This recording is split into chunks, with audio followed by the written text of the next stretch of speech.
You'll live with me now." The words struck like thunder against the roar of the winter storm. But they were not spoken in a moment of peace. They came after blood stained the snow, after a woman collapsed in the drifts, her back torn by lashes, her arms wrapped around two silent newborn girls. A rugged rancher named Caleb Thorne found her where the wolves had begun to circle. He wasn't searching for people that day. He was hunting a beast, but what he carried home was a family broken and bleeding. Follow my story to the end, and as you watch, comment the city you're in, so I'll know how far this story has traveled. The wind howled like a living thing, clawing down from the ridges and filling the narrow valley with white fury. Caleb Thorne leaned into it, shoulders hunched, his broad frame cutting a path through the powder as he tracked the faint prints of a lone wolf. His breath steamed through his beard, his rifle resting across one arm, boots sinking deep with every step. It was not the wolf that made him pause. It was the sudden tang of iron in the air, the unmistakable sting of blood. His nostrils flared, his stride slowed. He knew the land, knew every scent that belonged: pine frost, smoke, animal musk. This one didn't belong. He moved off the trail boots, crunching through a crust of snow until the wind shifted and he saw a shape crumpled near the aspens. For a moment it looked like a pile of discarded rags. But then the rags moved. Caleb's gut clenched. He hurried forward, sinking to his knees. The figure was a woman barely more than a ghost in the snow. Her face was a mask of dried tears and frozen blood. Strips of her dress clung to her, torn by the storm and by something far crueler. He touched her shoulder and felt her flinch, though she didn't wake. And then he saw what she clutched, two tiny bundles pressed against her chest. His breath caught, his gloved hands trembling for the first time in years. Babies. Infants. Their faces were tinged blue, their lips too still. No Caleb muttered more a growl than a word. He pressed his hand against one tiny chest, praying for the rise and fall. At first nothing, then the faintest flutter. Still alive, both of them. He looked back to the woman.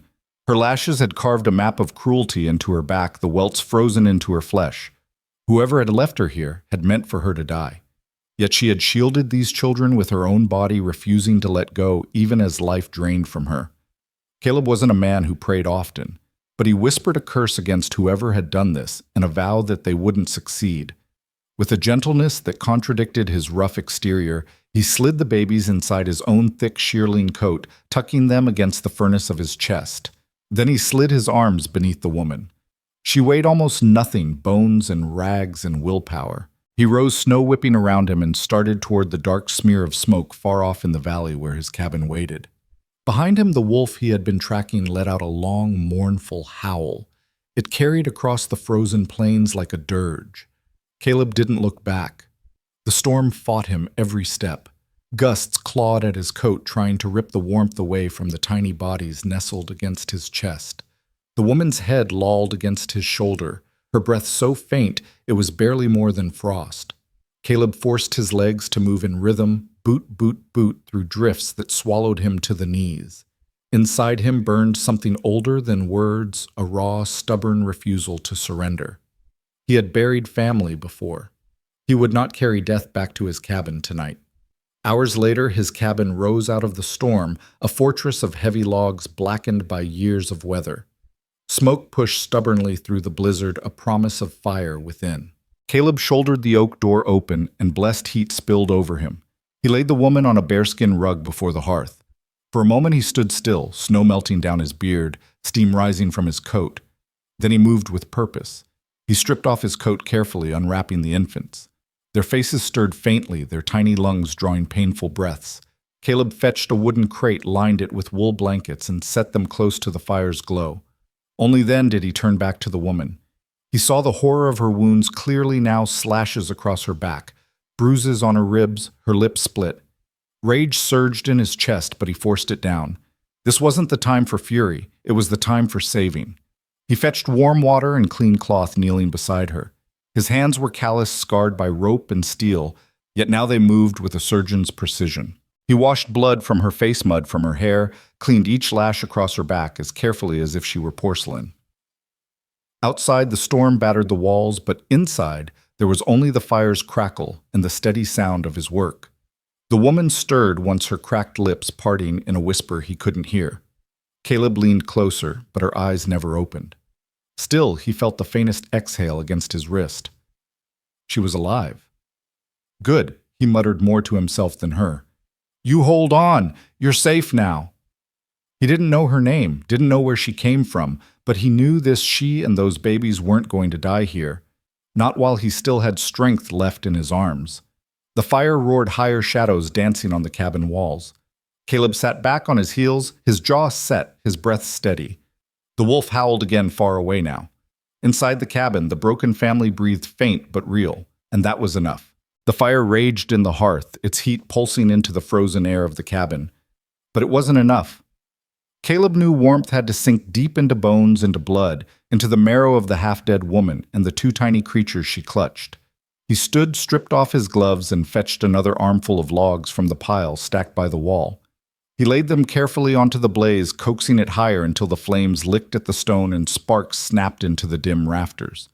The twins whimpered faintly, a sound so soft it could be lost against the groan of the storm, yet to Caleb it was the loudest sound in the world. He leaned over the crate where they lay. Their cheeks were still pale, but their breaths were steadying.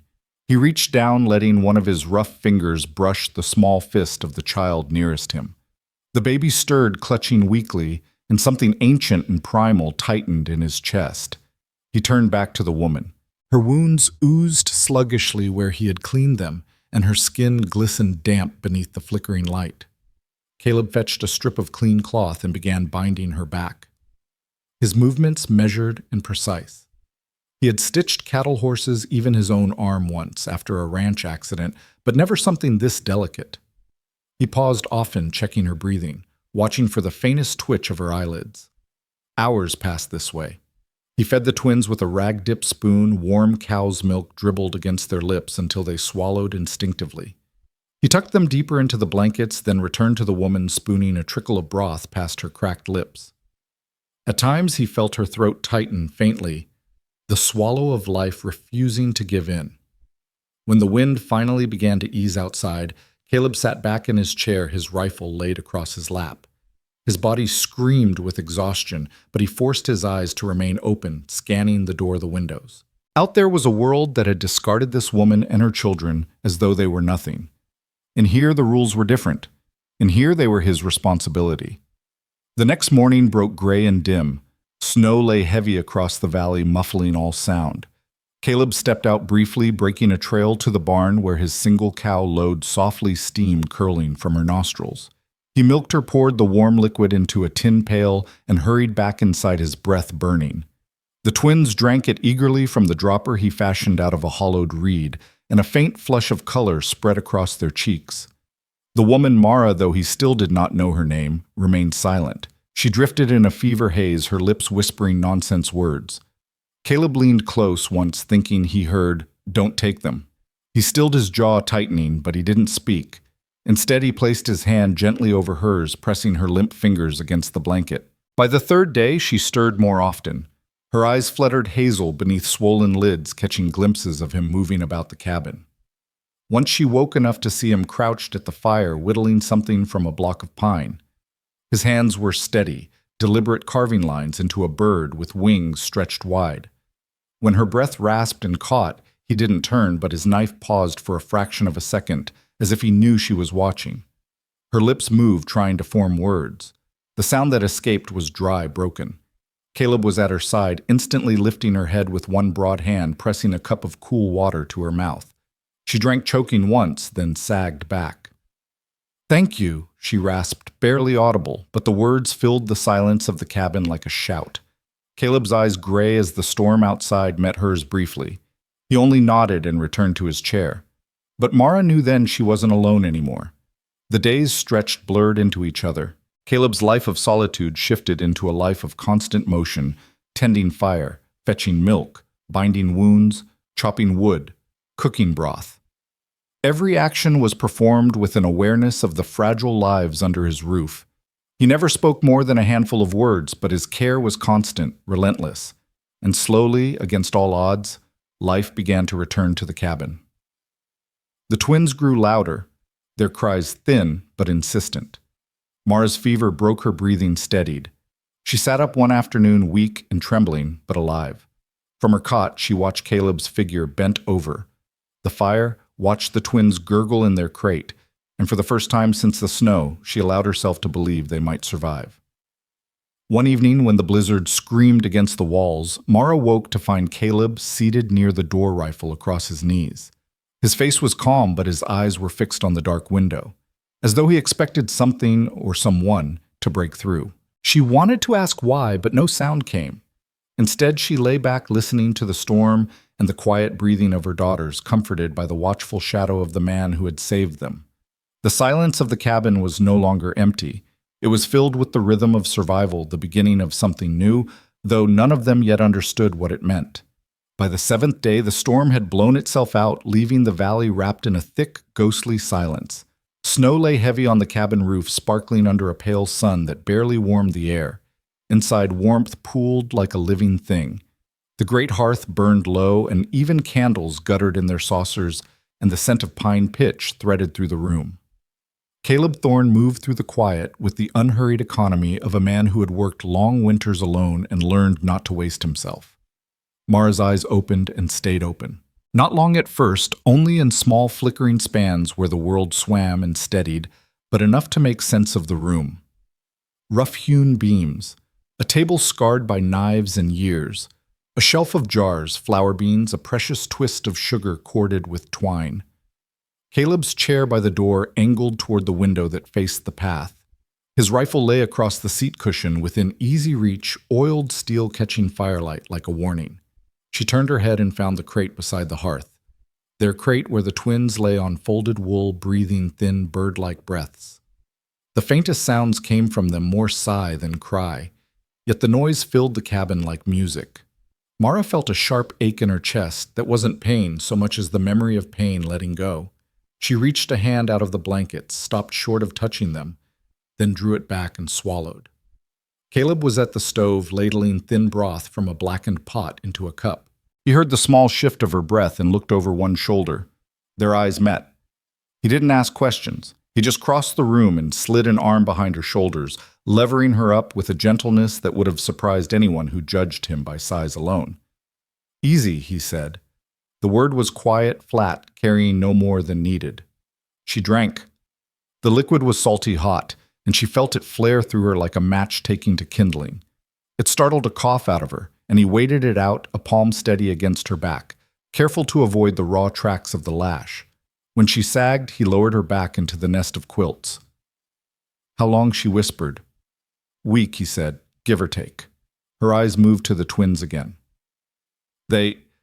Hungry," he said, "and stubborn. That's in their favor." She almost laughed, except the sound would have broken into a sob and carried her someplace she wasn't ready to go. Caleb understood without needing her to explain. He tucked the blankets tighter around her, then went to the crate, scooping one of the babies with a care that made his big hands look larger still. He fed with the reed dropper patient as a tide breathing slow so the child would breathe slow with him. Mara watched something unspooled in her chest. Perhaps gratitude, perhaps a grief too large to name. He caught her watching and didn't turn his face away from it. He only nodded once, as if to say, "I see you seeing me. We're both here." The day slid by in small work. Caleb brought in wood-knocked ice from the eaves with a length of ash, checked the snare line he'd set before the storm, and came back with a scrawny hair that would stretch a stew. When he left the door, he put his hat on the peg nearest the latch in a single habitual motion, the way men did when they planned to come back, and had no doubt they would. Mara found that detail irrationally reassuring. He returned from the barn with steam lifting off his coat and milk warming the tin pail in his hands. The twins ate again. Mara slept and woke to the scrape of a knife against pine. He was at the table shaping a birdwing's flared head cocked as if listening. Wood curls lay like pale shavings of moonlight around his boots. He paused when she stirred, then went on the line of his shoulders, easy. It calmed her more than any word might have. Toward evening, she asked, because the question had begun to gnaw at her, because silence had grown too heavy to carry alone. "Why the rifle at the door?" He didn't look up. "Nothing comes in here." "I don't know about. Wolves," she managed. He shook his head just once. "Sometimes wolves wear boots." Her breath hitched. She saw in a flash a porch lit by lanterns, a man's cold smile, the white flare of pain when the whip fell. She clutched the blanket and her throat closed on air that suddenly wouldn't move. The sound she made was small and awful. Caleb put the carving down, crossed to the hearth, and crouched where his eyes were level with hers. "You're safe," he said, and it wasn't a platitude. It was a map of the valley, of every fence post and hidden draw he'd walked since the snow broke. It was the path his boots had cut to the ridge where one could see a mile of approach in every direction. "No one gets near without me knowing." She nodded, eyes burning. She swallowed a dozen words she wasn't yet strong enough to say and held on to the one he'd given safe. The night drew a dark curtain over the valley. Wind skated thin across the chimney, but the old stones held the heat. Caleb sat his chair by the door with the rifle again. Mara pretended to sleep for a while and then stopped pretending. "Thank you," she said quietly into the half-dark. Something in her needing to say it whole this time, not the ragged sentiment of fever, but the true thing. He didn't answer at once. The fire cracked. One of the twins squeaked and fell back into a tiny snore. At last he said, "You don't owe me thanks," and the way he said it told her that he believed it, that he would have done all this for anyone not because he was a saint, but because the land had made him a man who didn't leave living things to die if it could be helped. Then he added, almost as an afterthought, "Name's Caleb." She touched the edge of the quilt. "Mara," she said, and the name felt like a claim staked on a piece of ground. He nodded once, and now they were no longer a nameless man and woman orbiting the same fire out of necessity. They were people introduced, which meant something would be asked of them by the world if the world ever came calling. The next morning, he announced, "You're going to sit up a spell longer." He brought water heated to skin warm in a basin and a cake of lye soap, and with a tact that made her throat sting, he turned his face aside and began washing her hair. The sensation of clean water sliding down her scalp was so pure and human she cried without sound, tears mixing with the rinse until she couldn't tell which was which. He pretended not to notice, which was the only kindness big enough for that moment. After he wrapped her in one of his shirts, it fell to her knees and smelled of smoke and snow and iron. "We'll set the little ones close," he said, and he lifted the crate from the hearth and set it against the cot so that when she turned her head she could see them and reach them. "Tomorrow I'll build a proper side rail." "You don't have to," she said reflexively. "Sure," he said softly, which wasn't agreement or refusal so much as a thing already decided. He fed the twins, then put a spoon of broth to her lips, and when she finished, he stood like a man measuring his work against daylight left. "I'll run the snare line again," he said. "Won't be long." When the door shut, the cabin changed. It wasn't colder exactly, but the air felt exposed, as if whatever magic kept the dark at bay had stepped outside with him.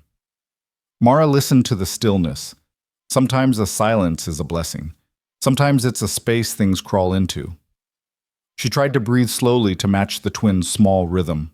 She told them a lullaby under her breath, but the words hiccuped around the scars in her throat. A sound slapped the wall. Just a branch crusted with ice letting go of snow. Her heart launched anyway. Mara's hand scrabbled under the pillow until her fingers found the hilt of the small knife Caleb had tucked there before he left. He hadn't made a show of it. She'd only discovered it after he was gone, and somehow that made it 10 times more useful. If a man came through that door, she would not be the woman in the snow again. Her grip was clumsy, too tight. She forced herself to loosen it to remember where to put her thumb to keep from losing the blade if it hit bone. Steps thudded on the porch. 2-3. The latch jiggled. She went very still, for stillness can be a weapon. The door swung and Caleb's boots came through, first followed by his hat and an armload of dry willow. He kicked snow off his heels with a practiced scrape and glanced at the knife in her hand. He didn't smile. He only nodded approval and set the wood by the hearth. "Good," he said simply. "Better to hold it like this." He showed her a small turn of the wrist, not making much of it, then went about stacking sticks. The lesson landed where it needed to. He didn't ask who she was afraid of. The question hung unasked between them, respectful as a closed door. Later, as dusk laid a violet edge across the window, he took the block of pine again and worried the curve of the bird's wing with his knife. "Why a bird?" she asked before she could stop herself. He looked at the carving and seemed surprised to find it in his hand. Because a bird knows two things at once, he said after a moment: how to leave, how to come home. Mara held that answer like a hot stone in winter hands. The twins stirred. She shifted and pain made itself known in bright threads beneath her skin, but she gritted her teeth and got one palm under the nearest little rib cage. The child blinked and latched onto her finger with a grasp that felt absurdly strong for something so small. Mara laughed. Really, laughed this time, the sound thin and astonished. Caleb's head turned at the sound, and that was the first time she saw him almost smile. Near midnight, the dreams came brutal as they'd always been. The cold porch, the rope burn on her wrists, the punishment spoken like prayer. Which the word hissed the same shape it had worn in the old house. She woke with a cry clamped between teeth, the knife hilt slick in her fist before she knew she had reached for it. The baby started, then whimpered, then settled against the hush of her voice. She couldn't quite calm herself. Her breath rattled. From the chair, Caleb said into the dark, "No ghosts in here but the good ones," in a tone that did not fight the memory or deny it. It just set a fence around what could enter this room.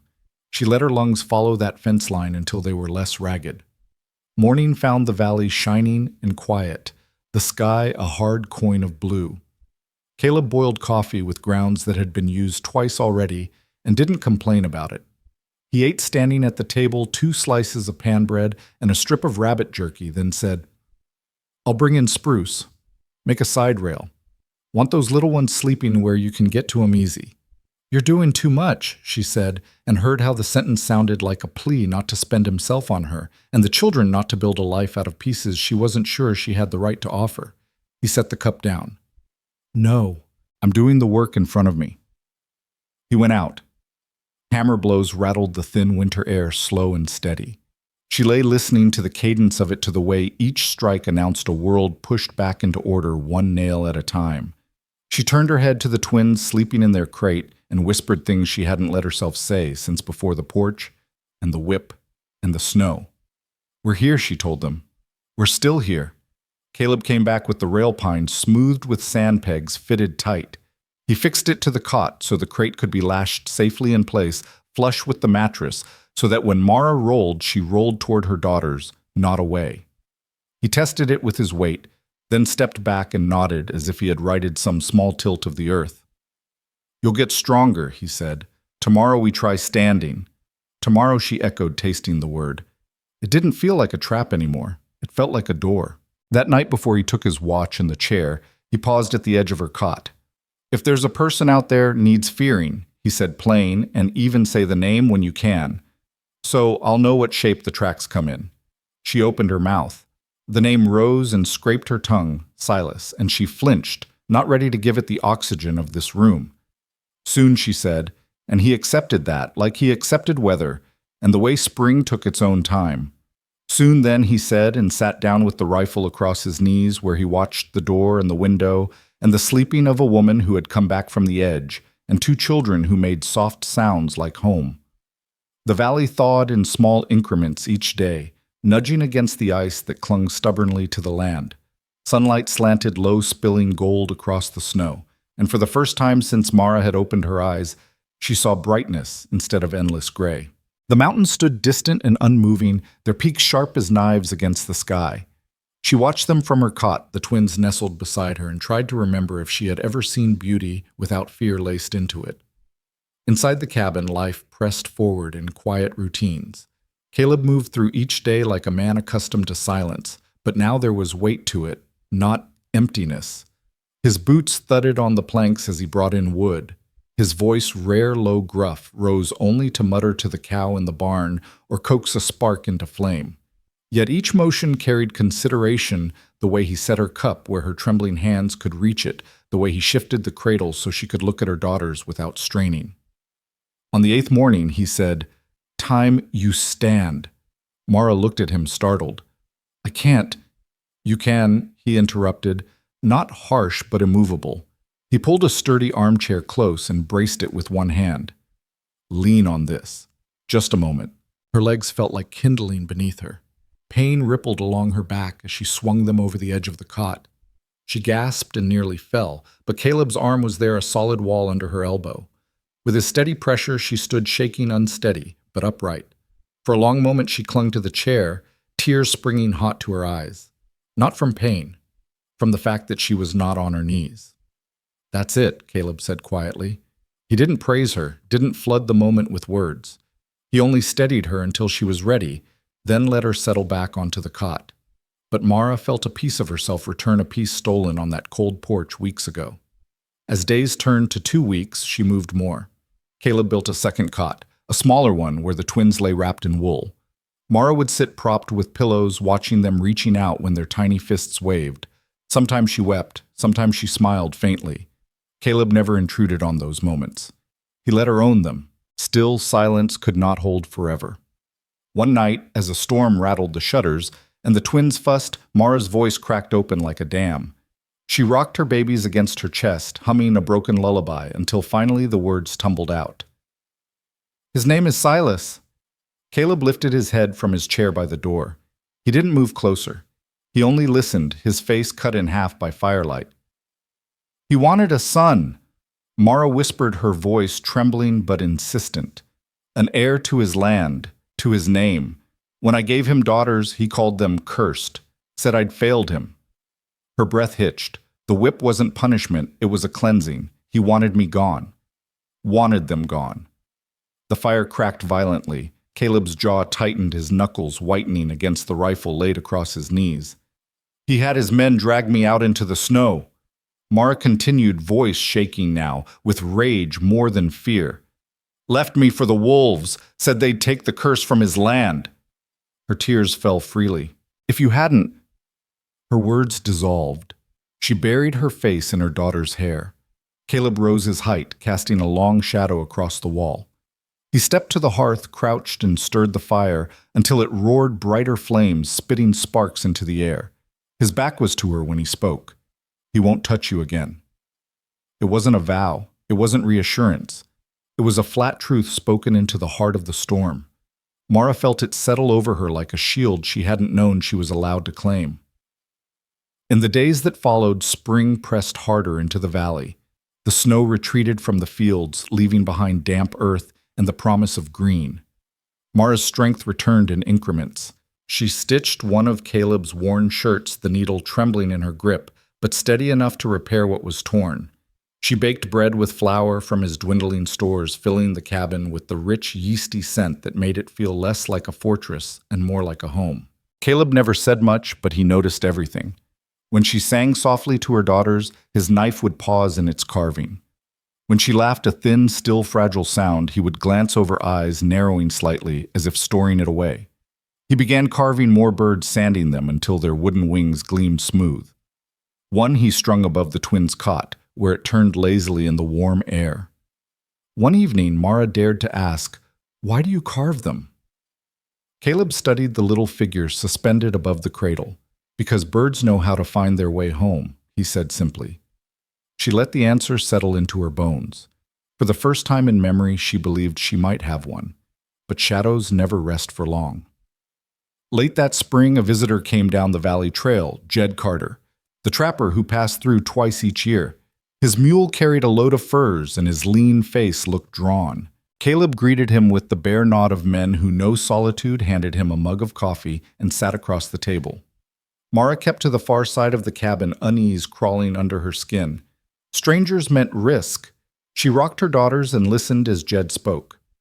"Ran into talk in the settlement," Jed said, voice low. "A man asking questions. Name of Silas Drake. Rich landholder." Mara froze. Her knuckles whitened where she gripped the cradle. Jed went on, oblivious. "He's telling folk his wife lost her mind. Took off into a storm. Stole his babies. Offers a reward, big one for any news." Caleb's posture didn't change, but the stillness that fell over him was more dangerous than rage. Jed swallowed, glancing between them. "He's got men," he added. "Talk as they're heading this way." The words hung in the cabin like smoke, choking the air. Mara pulled her daughters tighter against her chest, heart pounding. The past was no longer a ghost. It was a hunting party on their trail. The cabin went still after Jed Carter's words. Even the fire seemed to shrink, as if wary of breaking the silence. Caleb's face was unreadable, carved into the kind of stone that could weather storms for decades. Jed shifted in his chair, uneasy at the lack of reaction. He cleared his throat. I figured you ought to know. Man like that don't let things lie, especially not when he's paying in gold. Caleb poured him another cup of coffee without a word. His hands were steady, deliberate. You've said your piece, he muttered at last. Don't repeat it in town. Jed blinked. You think I think you'll keep your mouth shut if you want to keep coming through this valley alive. Caleb's voice wasn't raised, but the warning in it settled heavier than a slammed door. Jed swallowed, nodded. He set a small parcel of salt and sugar on the table. For the kindness. His chair scraped back. I'll be on my way. When the door shut behind him, Mara exhaled like she'd been holding her breath since the moment Jed spoke Silas's name.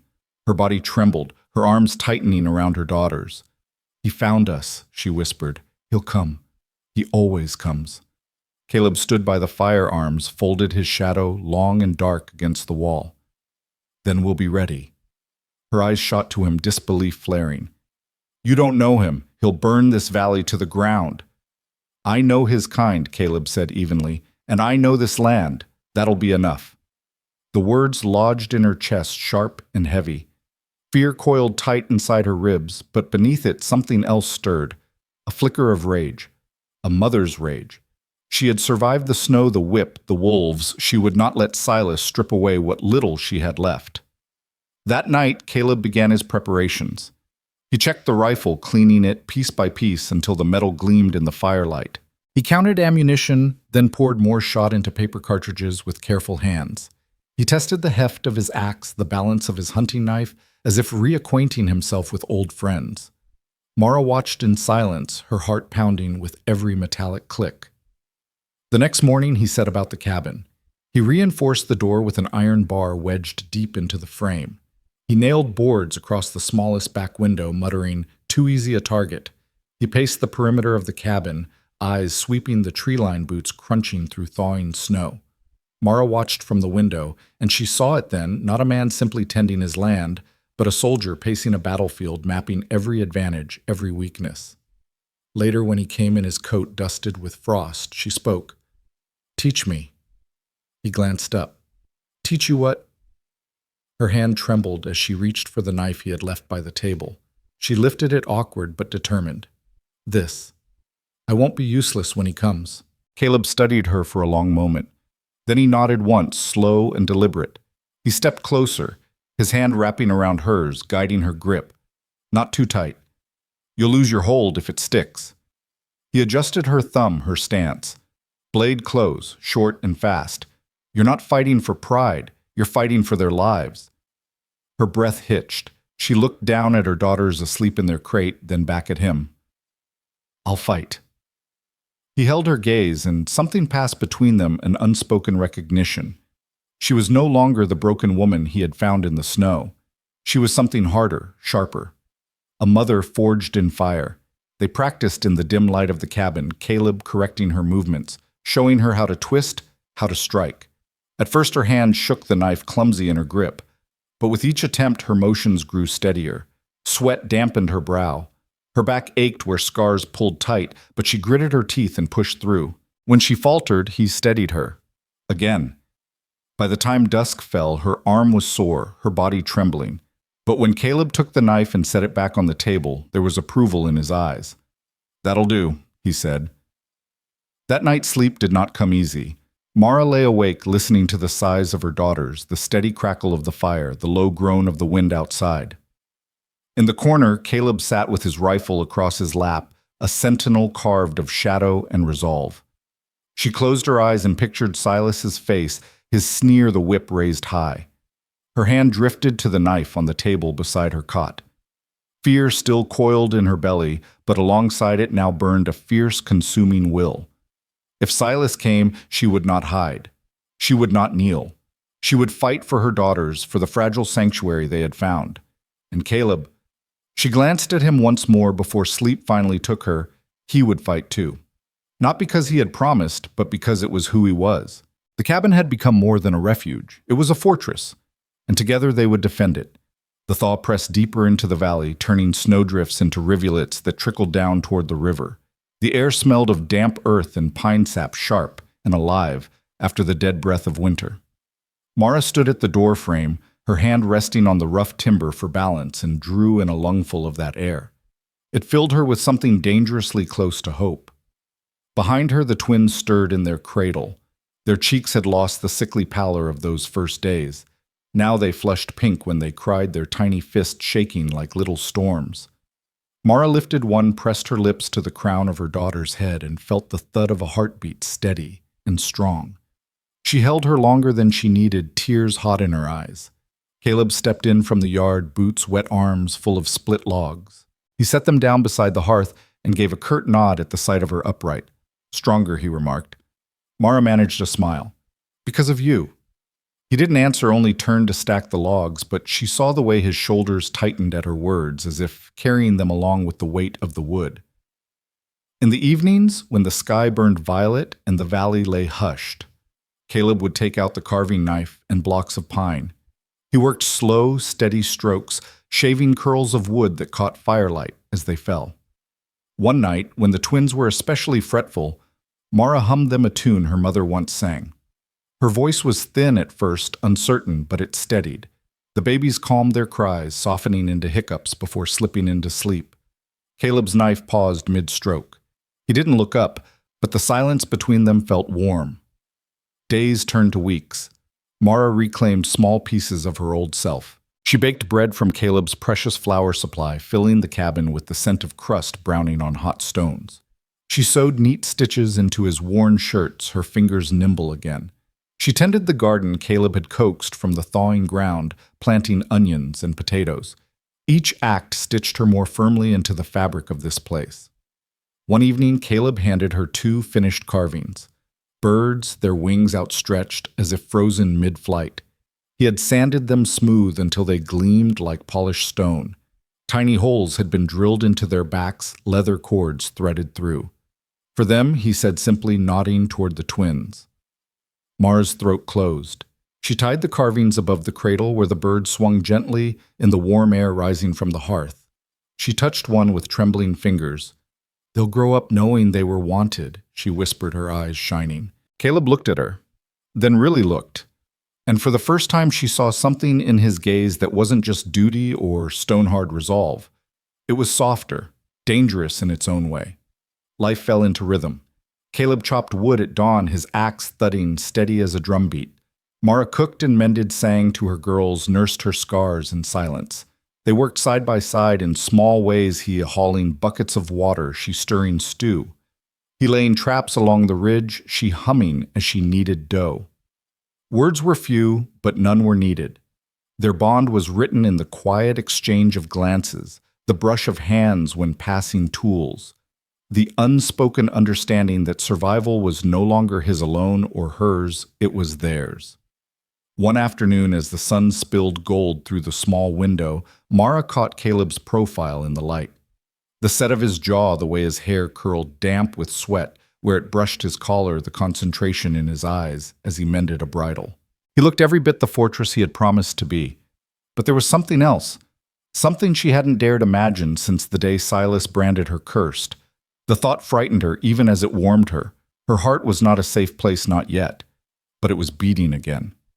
That night, as the fire burned low, Caleb stood at the window peering out at the moonlit valley. Mara lay awake listening to the twins breathing. After a long silence, he spoke, his voice a low rumble. "This place." He nodded toward the valley. "It's different now." She swallowed. "Because we're here." His head turned, slightly shadows cutting his face in half. "Because you're here." The word struck her harder than the whip ever had, but in a way that healed instead of hurt. She pressed her hand over her heart, feeling it steady, and whispered, "Then let's make it ours." Caleb gave a small nod, as if he'd already decided that long before she spoke. The valley outside lay peaceful, touched by spring. But both of them knew peace was fragile, and shadows still moved beyond the tree line. For now, though, in the warm glow of the cabin, they allowed themselves to believe in the fragile rhythm of family, knowing full well it would soon be tested. The first sign of trouble came not with a shout or a rifle shot, but with the mule's soft bray echoing down the trail. Mara was rocking her daughters near the fire, when Caleb rose from his chair and went to the window. His hand brushed the curtain aside, eyes narrowing at the figure moving through the valley. A man approached, leading a pack animal weighed down with furs. Jed Caleb muttered. Mara stiffened. She had heard the name before. Jed Carter, the trapper, who passed through twice a year trading pelts and salt for coffee or whiskey. A man who carried the smell of campfire and blood wherever he went. Caleb didn't trust many, but he tolerated Jed's visits' necessity more than friendship. The door creaked open moments later, and Jed stepped in, stamping snow from his boots. His face was long and sharp eyes pale as ice. He nodded at Mara, then at the twins, curiosity flickering but quickly masked. "Heard you've been busy," he said, his voice rasping from years of smoke and cold nights. Caleb poured coffee into a tin mug, setting it on the table. "What do you want?" Jed wrapped his hands around the mug, soaking in the warmth. "Trade. Same as always. Got pelts some lard bit of tobacco. But that's not all." He leaned forward, voice dropping. "There's talk in town. A man asking questions. Says his wife wandered off into a storm. Took his babies. He's paying good money for answers." Mara froze, her grip tightening around the cradle. The twins stirred, sensing her sudden fear. She turned away, shoulders rigid, but Jed's words burned through her like fire. Caleb's expression didn't change, but Mara saw his jaw flex the smallest twitch of tension. "Name," he asked. "Silas Drake." Jed sipped the coffee. "Big landholder. Owns half the settlement. He's telling folk his poor wife lost her mind. Claims she stole his children, 2 girls. Says she's dangerous, cursed even. He's got men itching to hunt her down." The mug in Caleb's hand hit the table with a dull thud. Mara's breath caught. Jed shrugged, oblivious to the storm gathering in the room. "I figured you should know. Folks say he's willing to pay a fortune. And a man with money like that, well, he doesn't stop." Mara's voice broke from her before she could stop it. "He'll find us." Jed's gaze snapped to her, recognition sparking. His lips parted, but Caleb's voice cut through like an axe splitting wood. "You'll keep quiet," Caleb said, his tone low and final. He stood, his height looming, shadow swallowing the table. "If you value your life, Jed, you never repeat what you just said. Not in town, not anywhere."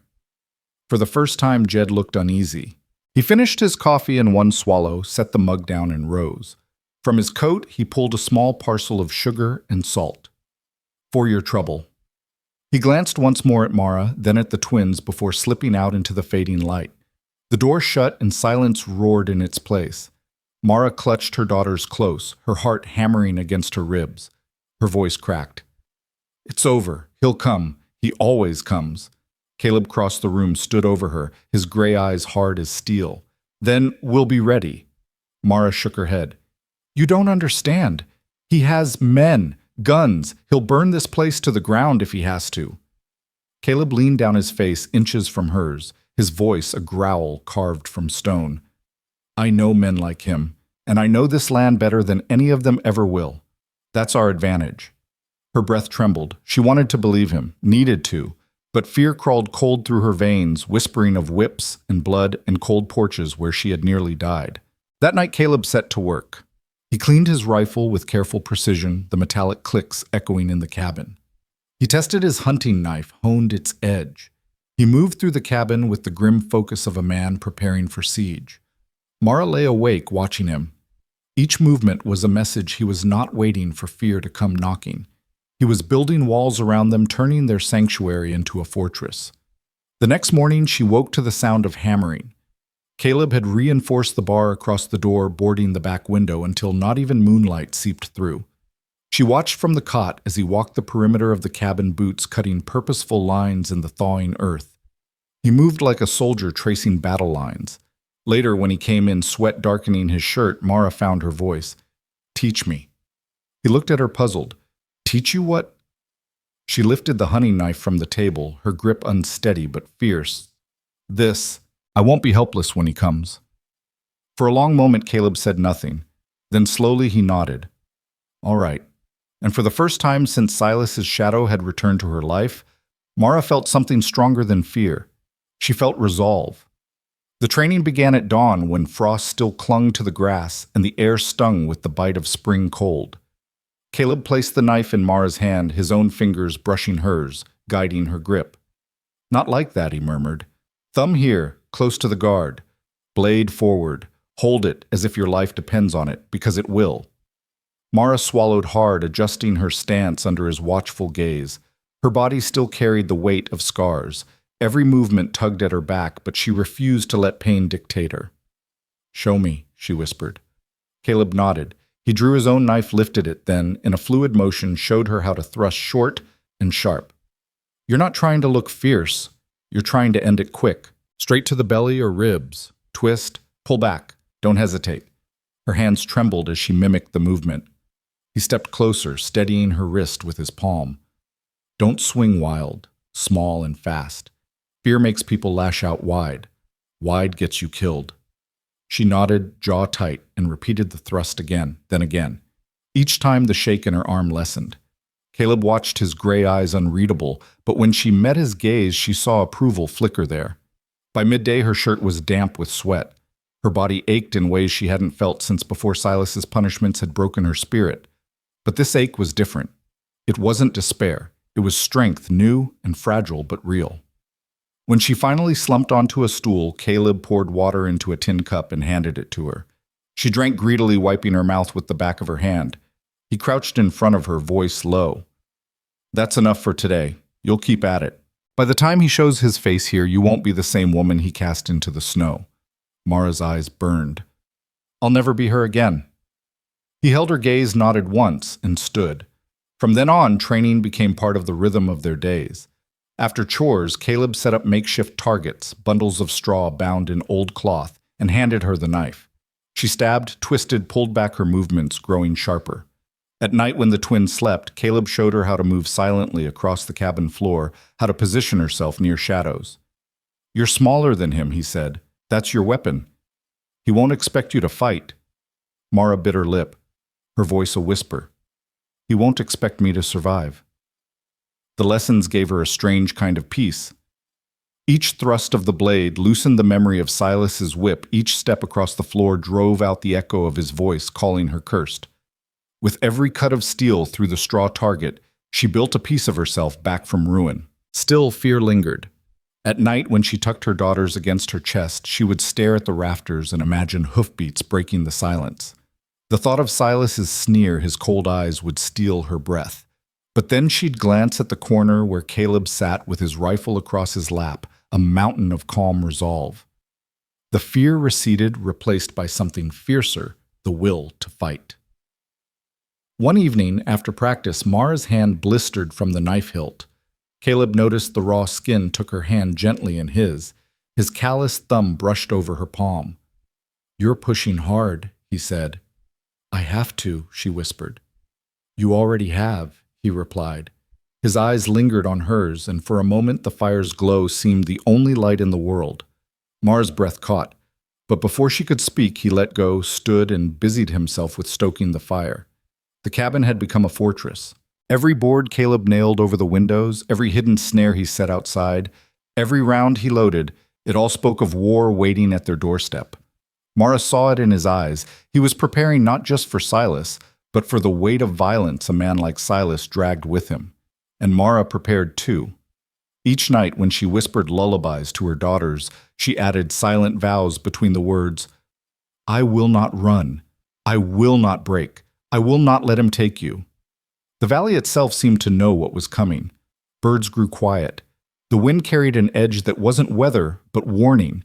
Even the trees stood hushed, their branches bare and listening. Mara tightened her grip on the knife, feeling its weight become familiar in her hand. She was no longer the woman Caleb had found in the snow. She was a mother armed with rage and love, and ready to face the man who had tried to bury her. The days that followed carried a tension Mara could feel in her bones. It wasn't the sharp terror of being hunted in the snow. It was quieter, heavier, like the valley itself was holding its breath. The thaw continued, streams swelling with meltwater, but the land seemed subdued. Even the birds were cautious, their songs thinner, as though they too sensed the shadow creeping closer. Caleb rose before dawn, his movements sharper than usual, each task purposeful. He checked traps along the ridges, not just for game now, but to see if any boot prints had disturbed the snowmelt paths. He He came back with his jaw set, his silence stretched tight. Mara didn't need to ask what he had seen. The way his eyes lingered on the tree line told her enough the land was no longer theirs alone. Inside the cabin, Mara carried her own changes. She trained each day with the knife until the blisters on her palm hardened into calluses.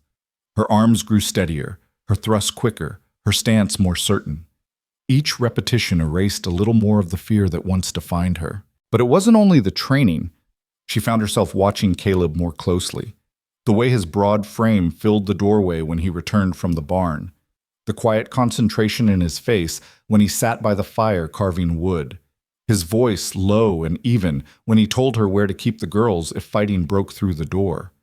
These details imprinted themselves on her like truths she could lean on. One evening, Mara stood at the window rocking one of the twins when she noticed Caleb pacing the yard again. He paused near the fence line, scanning the horizon with the stillness of a hawk. His hand rested on the rifle slung across his back, not in threat, but in readiness. He wasn't just tending to land anymore. He was guarding it, guarding them. When he came back inside, she asked softly, "Do you think he's close?" Caleb shut the door with deliberate care, setting the bar across it. "Close enough, I can feel him." Mara shivered. "Then what do we do?" He met her eyes, his voice flat and certain. "We hold. This cabin is stronger than it looks, and so are you." Her throat tightened. She wanted to believe it, but doubt gnawed at her. "I'm still afraid," she admitted. "Good," he said. "Fear keeps you sharp. Just don't let it rule you." That night as the twins slept, Mara found herself lying awake staring at the rafters. She thought of the night Silas had left her for dead, of the whip cracking through the air, of the cold sinking into her bones. She thought of the sneer on his lips when he called their daughters a curse. Rage flooded her chest, hot and steady. She turned on her side and reached for the knife under her pillow. The steel glinted faintly in the firelight. She traced the hilt with her thumb, whispering to herself, "Not again. Never again." Caleb's voice cut through the dark. "You won't have to do this alone." Startled, she looked across the room. He sat in his chair, rifle balanced across his knees, eyes fixed on her. The firelight caught in them, steady and sure. He hadn't been asleep at all. For a long moment, neither of them spoke. The silence between them wasn't empty, it was a pact. Morning brought no relief. The valley remained unnaturally still, the kind of stillness that comes before violence. Mara spent the day close to the twins, but her knife never left her side. Caleb worked outside, reinforcing fences, setting snares, scanning the trail that wound down into the valley. His movements were efficient, but there was an edge to them, a grimness that spoke louder than words. When the sun dipped behind the ridges, painting the sky in bruised purples, Mara stepped onto the porch. Caleb was already there, leaning against a post rifle slung across his chest. His gaze swept the horizon. She joined him, the twins asleep inside. "Do you ever think," she asked quietly, "that we could just leave Run before he finds us?" Caleb didn't look at her. "Run, where he's got money men influence. He'd sniff you out no matter how far you go." He finally turned his head, eyes hard. "Here, the land is on our side. Here we stand." Her chest ached with both dread and relief. To run meant years of looking over her shoulder. To stand meant danger, but also an end. She nodded slowly. "Then we stand." The two of them stayed there until darkness swallowed the valley whole. The night air was sharp, carrying the faint rustle of the forest. Every sound seemed magnified, every shadow a threat. But when Caleb shifted his arm, brushing hers, she felt steadier. The peace of the valley was gone. In its place lay a taut silence stretched thin as wire, waiting to snap. The stillness of the valley broke with the first glint of riders on the horizon. Caleb spotted them just after dawn when the sun spilled thin light across the hills. From his place at the ridge, he saw 3 figures, dark shapes against the bright green of the thawing valley floor, moving slow but certain. One rode at the front, upright and arrogant in the saddle. Even from this distance, Caleb knew who it was. Silas Drake had come. Caleb's jaw set. He turned back down the path, boots chewing the soft ground, his stride long and hard. By the time he reached the cabin, Mara was already at the window, her face pale, her hands clutching the cradle where the twins lay. She didn't need to ask what he had seen. The storm in his eyes told her. "They're here," he said flatly. Her breath caught. She drew the babies closer, their soft breaths brushing against her collarbone. "What do we do?" Caleb crossed the room, lifted the heavy bar, and set it into place against the door. "You stay with them. Keep low. Away from the windows." His voice left no room for argument. She swallowed hard and nodded, though her heart thundered against her ribs. "And you, I'll meet him." The words chilled her, though he said them with no more weight than if he'd spoken of chopping wood. He reached for his rifle, checked the chamber, then stepped to the door. He paused, looking back at her once. Their eyes met, and for a moment the silence between them spoke more than any vow could. Then he pushed out into the yard. The riders slowed as they approached their horses, snorting clouds into the cool air.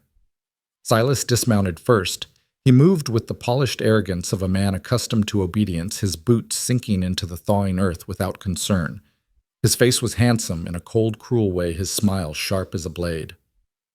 "Caleb Thorne," Silas called, his voice carrying easily in the quiet air. "I know you've got my wife," he gestured toward the cabin with a flourish, as if the land itself were his stage. "And my children. I've come to collect my property." Caleb stood on the porch, rifle loose in his hands, but ready. His height made him look carved from the very logs of the cabin behind him. He didn't flinch. He didn't blink. "They're not your property," he growled. His voice rolled low, a threat coiled in steel. "And they're not leaving with you." Silas laughed, a sound sharp and ugly. He drew a folded paper from his coat, holding it high. "I've got a writ from the magistrate, says she's mine, says those babies are mine. You want to defy the law?" Thorne Caleb's eyes narrowed. The law don't mean a thing when it's written by a man's gold. Silas's smile thinned. He flicked his hand toward the two men who had ridden with him. "This can be easy," he said, "or it can be bloody. Your choice." The hired guns began to fan out their hands, resting on their pistols. Caleb's grip on his rifle tightened. He stood like an oak rooted immovable. Inside the cabin, Mara crouched low in the corner, the twins pressed close to her chest. She heard every word through the thick logs of the wall. Each syllable of Silas's voice made her skin crawl, pulling her back to nights of pain and humiliation. Her hand slipped to the knife at her side, gripping it tight. She whispered to her daughters, her voice shaking, "I won't let him take you, not ever." Outside, the world seemed to hold its breath. The birds were silent. The wind stilled. Even the horses shifted uneasily, as if they too sensed the storm about to break. Silas's smile vanished. His voice cracked sharp across the air. "Get them!" Gunfire split the morning. The first shot cracked like thunder across the valley, echoing off the ridges. Caleb fired before Silas's hired men could even clear their holsters. The nearest one stumbled back with a cry, clutching his thigh, as his revolver clattered into the mud. The second drew faster than most men, but Caleb was already moving, dropping from the porch with the power of a bear loosed from its den. The two collided in the churned earth, the rifle knocked aside as fists and fury took its place. Caleb's shoulder drove into the man's gut, sending them both sprawling. The hired gun snarled, swinging a blade free, steel flashing in the morning light. Caleb caught his wrist. The two of them locked in a brutal struggle, breath-ragged teeth gritted. Inside the cabin, Mara heard the chaos.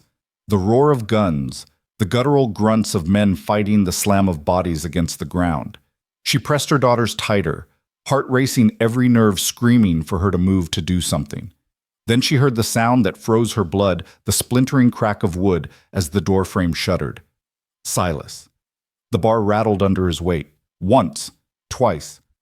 On the third slam, it groaned, splinters shooting out like shards. Mara scrambled to the darkest corner, clutching her daughter's knife in her trembling hand. Her breath came quick and shallow, her mind flashing back to the porch where he had whipped her until she thought she'd never stand again. The door burst open. Silas stepped inside, his shadow swallowing the room. His fine coat swung behind him, his hair neatly combed despite the ride. But his eyes, those cold, pitiless eyes, burned with the madness of possession.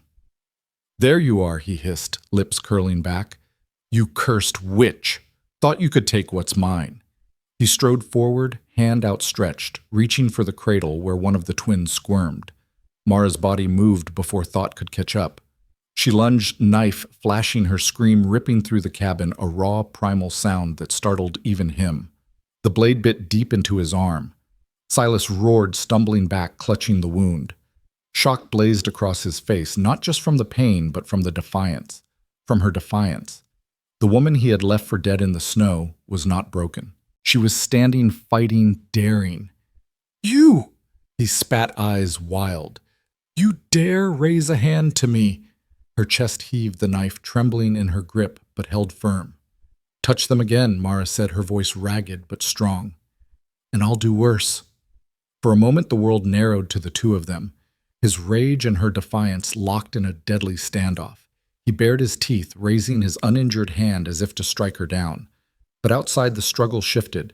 Caleb's fist slammed into the second gunman's jaw, sending the man sprawling unconscious into the mud. The air went still except for Caleb's heavy breathing. He lifted his head and saw the open cabin door. Silas Caleb's roar shook the valley. Silas turned just as Caleb's figure filled the doorway again. And in that heartbeat, Mara realized the battle wasn't finished. It had only begun. Silas spun toward the door, fury and disbelief twisting his features. His wounded arm bled freely, staining the cuff of his fine coat, but the madness in his eyes only deepened. Caleb stood framed in the doorway, chest heaving, his knuckles split and raw from the fight outside. The sun behind him painted his silhouette in firelight, making him look less like a man than a force of the land itself. "You think you can take what's mine, Thorn?" Silas snarled, his voice cracked with rage. "That woman, those brats, they belong to me." Caleb's answer came low, steady, dangerous. "They belong to no man, least of all you." Silas lunged his good hand, groping toward the cradle. Mara screamed, slashing the knife again. This time, Silas jerked back in time, the blade grazing his coat. He struck out with his other hand, cuffing her hard across the face. She reeled, nearly dropping, but somehow stayed on her feet. The twins wailed their cries, shrill with terror, filling the cabin with sound that pierced every heart. "Stop!" Mara shouted, her voice breaking, but there was no fear in it now, only fury. "You'll never have them," Silas sneered, turning his back on her as if she were nothing. He reached once more for the cradle and froze when the barrel of Caleb's rifle pressed against his spine. "Step away," Caleb growled.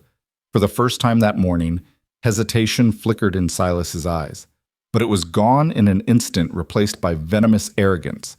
He raised his hand slowly, mockingly. "Go on then. Shoot me down like an animal. See how the law looks on that. I told you I've got a writ. The magistrate will hang you for this." Caleb's jaw tightened. His finger rested steady on the trigger. "You're mistaken if you think a paper signed with your gold means more than blood spilled in my home." Silas's lips curled. "You don't have the guts." Before Caleb could respond, a figure appeared in the doorway behind him. Jed Carter, the trapper. His eyes went wide at the scene, Mara clutching the twins, her cheeks swollen from the blow. Silas bleeding, sneering at gunpoint, Caleb unyielding. And behind Jed came more two deputies, and the sheriff rifles raised their boots, thudding heavy on the porch. "It's over, Silas," the sheriff barked. His voice rang like judgment through the cabin. "Drop your hand and step away." Silas turned his head, fury contorting his features. "You don't understand. She's mine. They're mine." "No," the sheriff said firmly, leveling his rifle. "They're people, and you're under arrest." For a moment, silence clung to the cabin like frost. Then Silas roared, whirling as if to strike Mara again, but Caleb shoved him hard into the sheriff's grasp. Chains clinked as deputies seized him, wrestling his arms behind his back. Silas fought like a man possessed, spitting curses, but he was dragged to the porch, bound and broken. His words echoed in the valley hollow and furious. "You'll regret this. She's cursed. You'll all regret it." Mara sagged against the cradle, the knife slipping from her hand. Her daughters wailed in her arms, but their cries were no longer terror. They were life defiant and loud. She pressed her lips to their soft heads, sobbing, her body shaking with release. Caleb lowered his rifle at last, his shoulders sinking under the weight of spent fury. He looked at Mara, at the bruise blooming across her cheek, at the tears streaking her face, and something in his eyes shifted.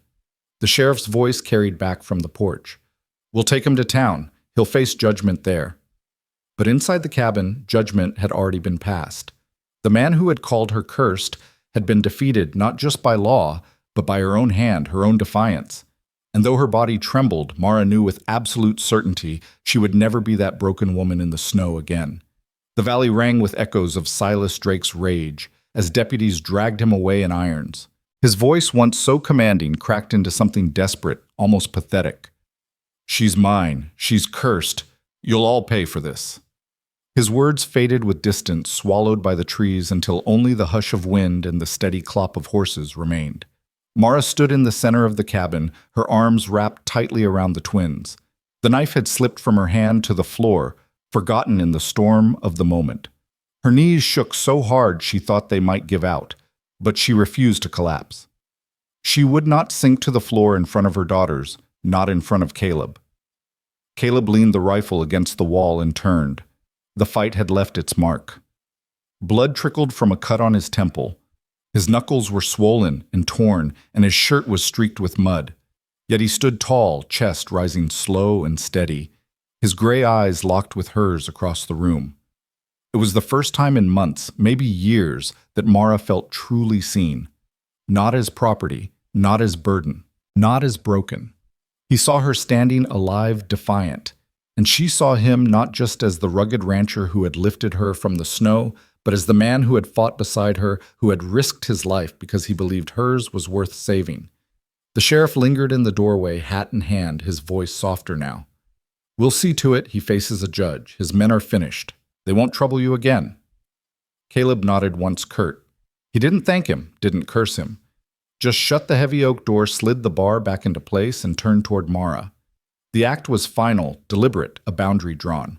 The law might cart Silas away, but protection here belonged to Caleb. Mara trembled as the silence settled. The twins whimpered, their tiny fists curling against her chest. She rocked them gently, murmuring nonsense words through her tears. For the first time, her tears weren't born of terror, but of release. Caleb crossed the room slowly, kneeling beside her. His rough hand stained with blood, and dirt lifted to brush the swelling on her cheek. His touch was feather-light, reverent. "You held your ground," he said. The words were plain, but his voice carried something she hadn't heard in years, respect. Mara's lips parted, but her throat closed before sound could escape. She managed only a whisper. "I wasn't going to let him take them." A shadow of a smile touched Caleb's face. "Good." The fire crackled, filling the cabin with warmth. Outside the valley felt different, cleansed. The tension that had hung for weeks had lifted, replaced by a peace that wasn't fragile but hard-earned. Hours later, when the sheriff and his men were gone, and the night had settled deep and dark, Mara sat near the hearth with her daughters, asleep in her arms. Caleb sat across from her, cleaning his rifle in silence. The rhythm of it was soothing, the scrape of the cloth, the click of metal sliding into place. Finally, Mara spoke. "When he struck me, I thought I'd break again, but I didn't, because of them." She looked down at her daughters, their tiny faces slack with dreams. "Because of you." Caleb's hands stilled. He looked up, eyes catching hers in the firelight. "You're stronger than you think." Her voice wavered, but she met his gaze. Not alone. The truth hung between them, heavy as iron and just as unshakable. Whatever came next, whatever the world tried to throw against their door, they were no longer alone. Caleb set the rifle aside and stood. He crossed to her, extended his hand. She hesitated only a moment before placing hers in his scarred knuckles, fitting against her smaller fingers. He pulled her gently to her feet. The twins stirred in the cradle, the carved wooden bird swaying above them, wings catching the firelight as they turned. For the first time, the cabin didn't feel like a fortress under siege. It felt like a home reclaimed. Outside, the moon rose over the valley, silver light spilling across the land. Inside, Mara and Caleb stood together in the glow of the hearth. Not savior, and saved, but something new, partners forged in survival, bound by a vow stronger than any Silas could ever claim. The war for their future had begun and ended on this floor. And though scars remained, so did strength. The cabin was quiet after the sheriff's men disappeared down the trail with Silas in chains. The air smelled of gunpowder and smoke, the sharp tang of violence still clinging to the walls. But within the heavy timbers, a different silence spread, one that wasn't fear, but something closer to peace. Mara sat at the edge of the cot, the twins finally asleep, their soft breaths rising and falling against her chest.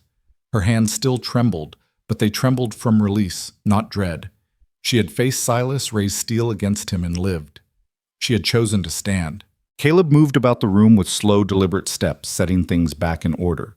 He righted the overturned chair, gathered splintered wood from the broken bar, and checked the door frame where Silas had forced his way through. His body bore the toll bruises blooming across his jaw, cuts dried on his knuckles, but his movements carried no weakness. He was simply steady, as he always was. When he finished, he turned and found Mara watching him.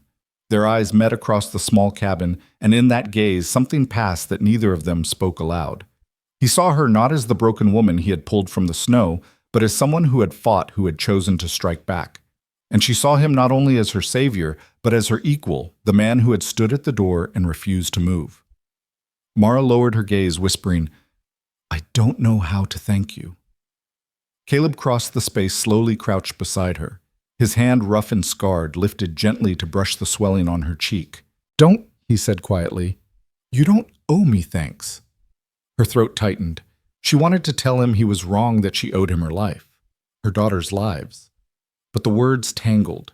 Instead, she leaned into his touch just for a heartbeat before pulling away with a shaky breath. The fire snapped, sending sparks spiraling up the chimney. Caleb stood and moved to the window, peering out into the valley. His silhouette against the glow was broad, unyielding. Mara watched him and realized that the storm inside her was finally breaking. She wasn't free of her scars, she never would be, but she was no longer defined by them. The following days moved with a strange calm. Mara found herself humming while she kneaded dough, her voice steadier now, carrying notes of life into the air. She stitched Caleb's shirts, each careful seam an act of quiet gratitude. She spent hours watching her daughters sleep, their tiny chests rising and falling with ease, no longer shadowed by cold or hunger. Caleb, too, seemed changed. He moved through his routines with the same economy, the same solitude, but Mara caught him pausing now, watching the twins with something almost tender in his eyes, leaving a wildflower on the table, without comment lingering at the door when she sang. He never spoke of it, but the gestures were louder than words. One evening, as twilight sank and the fire cast long shadows across the floor, Caleb reached into his pocket. He pulled out another carving. 2 birds' wings intertwined, sanded smooth until they gleamed.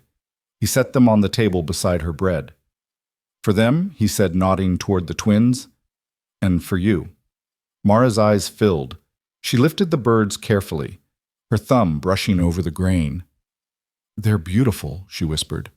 Caleb gave a small nod, his gaze steady on hers. "So are they," he said. He didn't smile, not quite, but the warmth in his voice lingered. That night, Mara lay awake listening to the quiet sounds of the cabin, the crackle of embers, the soft sighs of her daughters, Caleb's boots shifting faintly as he kept watch. The fear that once gripped her heart was gone. In its place was something steadier, something terrifying in its own right, because it was new belonging. She closed her eyes and let herself believe just for a moment that the worst was truly over. That spring had come to her life as surely as it had come to the valley. And though the scars on her back still burned, they no longer bound her. They were reminders not of defeat, but of survival. When she drifted to sleep, the last thing she saw was Caleb's figure by the door, silent and steadfast, the guardian who had become far more than that. Spring had fully claimed the valley. Snowmelt ran in clear rivulets down the slopes, grass pushed stubbornly through the damp earth, and the air carried the scent of pine and new life. The cabin, once a fortress locked against winter, and fear now seemed softer touched with warmth. Smoke curled lazily from the chimney, not in desperate defiance of the cold, but as part of a rhythm that felt almost like peace. Mara stood at the window, her daughters in her arms, watching Caleb work outside. He split logs with practiced strokes, each swing of the axe steady and sure, his frame outlined by sunlight. He paused once, lifting his head toward the cabin as if he knew she was watching. Their eyes met across the yard, and Mara felt something bloom inside her, something she had thought long buried. When he returned, arms full of wood, she had bread cooling on the table. The scent filled the cabin, rich and comforting. Caleb set the logs down and glanced at the loaf. "Smells good," he said. "Better than your jerky," Mara teased softly. For the first time, a corner of his mouth twitched upward. It wasn't quite a smile, but it was close and it startled her heart into beating faster. The days unfolded like that, small exchanges, small kindnesses. Caleb showed her how to tend the garden he had started, how to plant onions and potatoes in the damp soil. Mara sang to the twins while she worked her voice carrying over the field. Sometimes she caught Caleb listening, his axe resting in his hands, his face turned toward her as though the sound had anchored him. One evening after the chores were done and the babies slept, Caleb sat at the table with a new carving. This one wasn't a bird. It was a cradle small and delicate, the curves of wood smoothed with care. He held it out without preamble. "For them," he said. Mara's throat tightened. She touched the carving, her fingers trembling. "You keep giving them a place here," she whispered. "They have one," he replied simply. Her eyes shone in the firelight, and she realized it was true. The twins weren't a curse here. They weren't burdens. They were cherished by her, by him. The sheriff rode by once more a week later, bringing news. Silas was locked up, awaiting trial, his power in the settlement already crumbling as his lies unraveled. "He won't trouble you again," the sheriff assured. Caleb only nodded, his face unreadable, but Mara saw the tension ease in his shoulders for the first time. That night, as the sun set in streaks of orange and rose, Mara and Caleb worked side by side, repairing the cabin door Silas had splintered. Their hands brushed more than once as they fitted the new bar into place. Each touch sent a jolt through her, unexpected and warm. When the work was finished, they stood together on the porch, looking out over the valley. The twins cooed softly in the cradle Caleb had built for them, oak polished until it gleamed. Smoke drifted from the chimney, the garden stretched green and growing, and for the first time the valley didn't feel like a place to hide. It felt like a place to begin. Caleb reached for her hand, his calloused fingers rough but careful. Mara's breath caught, but she didn't pull away. Their hands fit together with a rightness that startled her. "You've made this cabin a home," she said softly. He shook his head. "We did." Mara looked up at him, at the strength etched into his face, the scars that told their own story. For the first time, she let herself imagine a future not chained to fear, a future built here in this valley with him. The wind shifted, carrying the scent of earth and pine. Caleb squeezed her hand, once firm, steady, and she squeezed back. And in that moment, Mara knew they had survived the storm. Now together, they could learn to live. The evening sky stretched wide and open above the valley, painted in hues of deep orange and soft rose. The mountains, still capped with snow, glowed faintly in the dying light. Caleb stood on the porch, his shoulders square, his hand resting against one of the cedar posts. Beside him, Mara cradled the twins, their coos mixing with the low crackle of the fire from inside. The world felt quiet, now quiet in a way that wasn't dread, but promise. Caleb cleared his throat, the sound low and hesitant. "Come with me." Mara frowned but followed as he led her to the shed where he'd been working in secret for days. He pushed the door open, and inside the smell of fresh-cut oak filled the air. A cradle stood there sturdy and polished, its edges smoothed, as if shaped by devotion rather than tools. He ran his hand over it once, then stepped back. "For them," he said simply. Mara's breath caught. She traced her fingers over the wood, feeling the grain, the strength built into every curve. It was more than a cradle. It was a vow carved in oak, a declaration that her daughters belonged here. Tears stung her eyes. "It's beautiful." Caleb's gaze lingered on her, and when he spoke again, his voice was rough. "I want them to grow here. Safe. With you." He hesitated, then added, almost gruffly, "With me." Mara's heart pounded. She turned to face him fully. The fire of fear that had once defined her was gone, replaced by something quieter, steadier. "Do you mean that?" His gray eyes met hers without wavering. "I do." The twins shifted in her arms, as if sensing the weight of the moment. Mara looked down at them, then back at Caleb. For weeks she had dreamed of safety, of peace. But she hadn't let herself hope for belonging. And yet here it was, standing in front of her in the shape of a man who had pulled her from the snow and refused to let her die. Caleb stepped closer, his rough hand reaching hesitant until it brushed hers where it cradled her daughters. "You'll live with me now," he said. The same words he'd spoken that night in the storm, but now his tone was different. Not a command, not a rescue, An invitation. Mara's lips parted, her voice soft but steady. Yes, she whispered. Then stronger. Yes, we'll live here now. Something eased in his face, a crack in the stone that revealed warmth beneath. For the first time, Caleb smiled, small, fleeting, but real. They carried the cradle back to the cabin together, setting it by the hearth. The twins lay inside, their tiny bodies curling into the comfort of wood shaped by love. Mara and Caleb stood side by side, watching them, their shoulders brushing. Outside, the wind moved gently through the valley, no longer a howl, but a sigh. The mountains loomed like guardians, the river whispered along its banks, and for the first time since Mara had collapsed in the snow, the future stretched open before her. Not empty, not cursed, but full. She slipped her hand into Caleb's, their fingers intertwining. His grip was warm, solid, steady. And in that moment, Mara understood this was home. The weeks that followed settled into a rhythm Mara had never dared to imagine. Days began with the soft cries of the twins and the smell of pine smoke curling from the hearth. Caleb rose early, his boots thudding across the planks as he headed out to the barn, returning with milk and kindling. Mara fed the babies, then baked bread, her humming filling the cabin with a music that was no longer broken, but whole. They worked together without speaking much, but the silence between them wasn't empty anymore. It was steady, companionable. Caleb would leave a wildflower on the table without comment. Mara would mend his shirts, folding them with care. The little gestures built a language of their own, one stitched from survival and strengthened by quiet devotion. One evening, Mara sat on the porch with the twins in the cradle Caleb had built, rocking them gently as the sky blazed pink and gold. Caleb joined her, lowering himself onto the step beside her. For a long time, they just watched the sun dip behind the mountains. At last he spoke. "When I found you, I thought you wouldn't last the night." His voice was low, rough, but honest. Mara's throat tightened. She looked down at her daughters, their small fists clutching the air as they dreamed. "I thought so too," she admitted. Then she turned to him, her eyes steady. "But you didn't let me go." Caleb shook his head. "You didn't let yourself go. You held on for them." He nodded toward the twins. Her lips trembled, but she smiled faintly. "And for you." The words hung between them, and Caleb didn't turn away this time.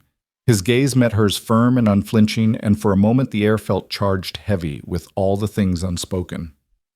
Mara reached out, hesitating, then let her hand rest over his. His palm was calloused, rough, but his fingers curled slowly around hers. "You'll live with me now," he said again, the same words he had once growled against the storm. But now his voice carried no command. It was an offering, a future. Mara's answer came soft but sure. "Yes, we'll live here now." The twins stirred, one letting out a small cry, and Mara lifted her daughter against her shoulder. Caleb leaned forward, brushing his hand gently over the child's head. The tenderness in the gesture made Mara's breath catch. He wasn't just protecting them. He was claiming them as his own.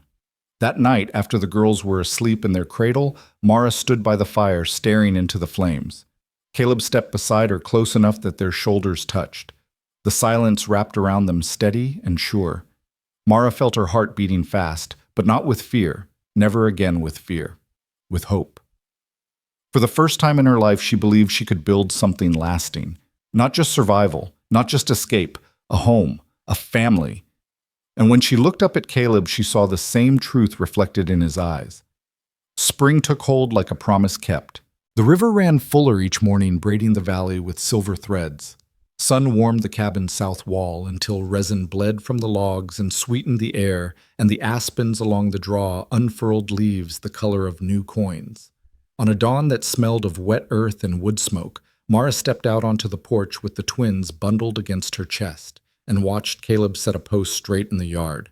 He tamped the dirt with tidy, uncompromising blows, then leaned back on his heels to judge the line, quietly pleased when the thing stood true. The rhythm of their days had settled into something steady and human. Caleb split wood under a sky so clear it looked newly minted, while Mara fed the girls and folded bread dough that rose in the corner like a soft-bellied cloud. At noon he hauled water. In the afternoon, she pinched soil over onion starts and tucked potato eyes into furrows he had turned.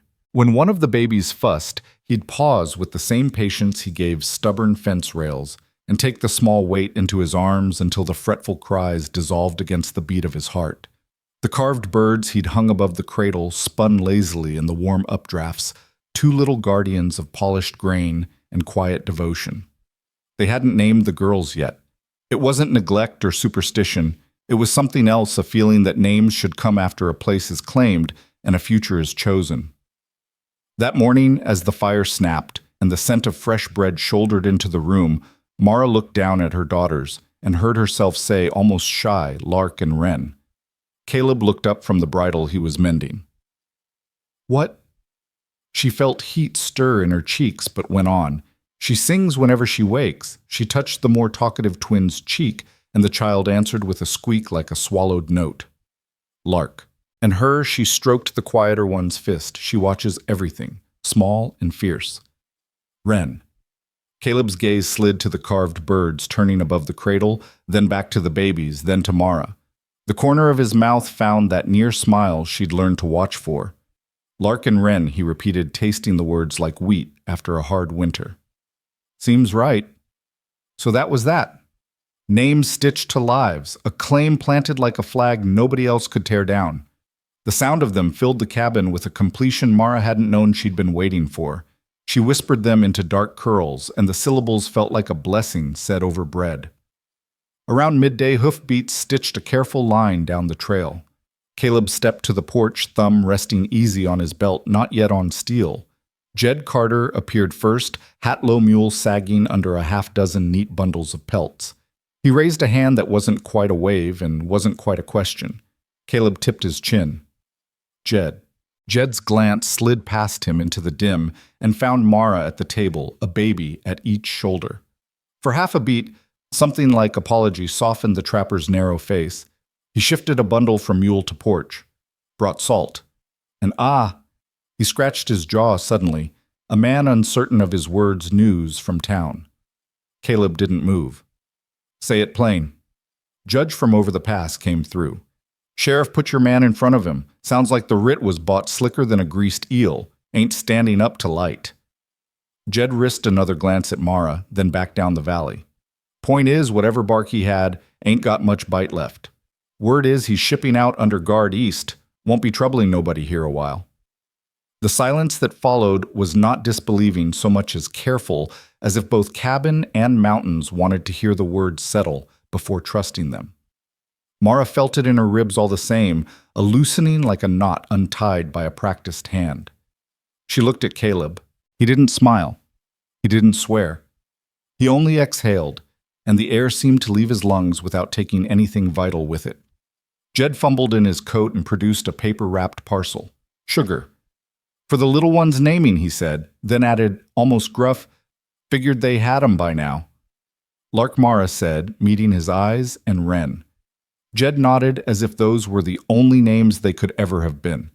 He tapped the brim of his hat toward the girls, toward Mara, toward Caleb. 3 separate acknowledgments, and then swung into his saddle. "I'll keep off the settlement talk," he said to Caleb, as if repeating an oath he'd made to himself on the climb up. "You do that," Caleb answered, but the edge was gone from his voice. It was just advice now, not a warning. Jed and his mule stitched themselves back into the trees, and the day folded shut around the cabin like a palm closing over a treasure. Caleb came inside and set the sugar on the table. He was not a man for ceremonies, but he poured coffee, and they dipped the crust of fresh bread in sweetness and ate in companionable quiet. Wren slept mouth open like a small, stunned bird. Lark cooed as if the sugar's scent alone were something to sing about. In the afternoon, Caleb hauled 2 saplings from the ditch where runoff tended to gather. "Aspen," he said. "They'll hold the bank. Keep spring from biting the porch." He carried the first to the corner of the cabin and dug deep until wet earth shone black in the sun. Mara knelt opposite him, pressing soil around the white-barked infant tree, her fingers black to the nails, her wedding to this patch of ground written in mud. They planted the second on the far side, a sentinel to match its twin. When the wind lifted, the few soft leaves rattled like whispered applause. They worked until the light softened and the day grew edges. Caleb strung a line between 2 uprights he'd set beside the door and showed Mara how to hang blankets so they'd catch the evening's warmth and the nights cool in equal measure. He pointed to a notch he'd carved into one post. Been meaning to set a swing, he said, almost embarrassed by the admission. Figured they'd like it. He didn't say whether he meant the babies or the woman looking at him like he was building a cathedral from cedar and twine. It hardly mattered. The swing would be there when they were ready for it, and so would he. Inside, when shadows lengthened to the color of old bruises and the valley slipped from gold into blue, Caleb set a new block of pine on the table. "Teach me," Mara said, before he could draw the first curl of wood. He blinked, then slid the knife toward her handle first. "It's like the blade," he said. "Small cuts. Don't chase the shape. Let it come to you." Her first slices were clumsy. She gouged too deep and flinched as if the wood could bleed. Caleb reached around her, his big hand closing over hers, not to take control, but to show her how to loosen it. There, he murmured, "Let the grain tell you what it wants." They carved together the knife, whispering, the shavings piling like pale feathers by their elbows. At last the thing revealed itself, not a bird this time, but a feather, slender quilled its edge, nicked with tiny, careful bites. Mara turned it in her palm, this small, stubborn beauty summoned from a block. "We keep the things that made us fly," she said quietly. Caleb looked at her like a man recognizing his own handwriting in a stranger's letter. "We do," he said. Night pulled up to the cabin and leaned its shoulder against the logs. Somewhere along the ridge, a wolf lifted its voice. The sound threaded the dark like old memory, but it didn't carry malice anymore. It was simply the valley speaking in one of its oldest tongues. Larks stirred, then settled. Wren made a sound so soft it felt like a secret. They stepped onto the porch. The saplings they'd planted stood like slim candles, leaves trembling. The swing hung unoccupied, an arc of promise between two posts. The stars came on in an orderly scatter cold shards, indifferent and comforting all at once. Caleb slid his hand into Mara's. The fit was right, inevitable, rough and soft, scar to scar. He didn't raise their joined hands like a victory, he just held on. "When I said it the first time," he admitted, voice low, "I was dragging a stranger out of a storm. And now," she asked, though she already knew. "Now I'm asking a woman I respect to spend her life where mine is planted." She squeezed the feather tucked safe in her pocket, the names warm on her tongue. "We live here now," she said, not to argue and not to promise, just to name the thing that had become true. He nodded, and they stood a while in the thin, clean air, listening to the breath of their daughters, the whisper of fledgling leaves, the last quiet sighs of a day that had asked nothing more from them than to be exactly who they were. Inside, the carved birds turned once, twice, and came to rest as if the house itself were exhaling. The cabin wasn't a fortress anymore, though it could be again if it had to. It was a home, not built from declarations or flourish, but from bread and posts and saplings, from time and stubborn kindness, from a sentence spoken once in a storm and spoken again in spring until it meant exactly what it said. Family Mara thought laying Lark into the cradle as Caleb settled Wren beside her isn't always blood or law. Sometimes it's a man refusing to look away from the hard work in front of him. Sometimes it's a woman choosing to stand. Sometimes it's two tiny girls who were called Curse and turned out to be blessing enough to name a whole valley after. Caleb lowered the lamp wick. Dark pooled softly. The world kept its own counsel beyond the window. Within 3 heartbeats braided themselves with a 4th, until the cabin hummed with the quiet music of belonging. "You'll live with me now," he had said in the blizzard, a growl carved out of snow and iron. "You'll live with me now," he had said again on a warm night, the words gentled into an invitation. In the end, the sentence had done what it was meant to do. It had made a place, and then it had made a life. In the hush that followed, Mara closed her eyes and let sleep find her where she had chosen to be found. Your thoughts will help us create meaningful stories. And if you want to hear more powerful healing stories like this, don't forget to subscribe to the channel, click the bell icon so you don't miss any new episodes. And most importantly, share this video with people who need a little hope today. Thank you so much for your time. We hear you, we listen to you, and we are honored to tell these stories for you.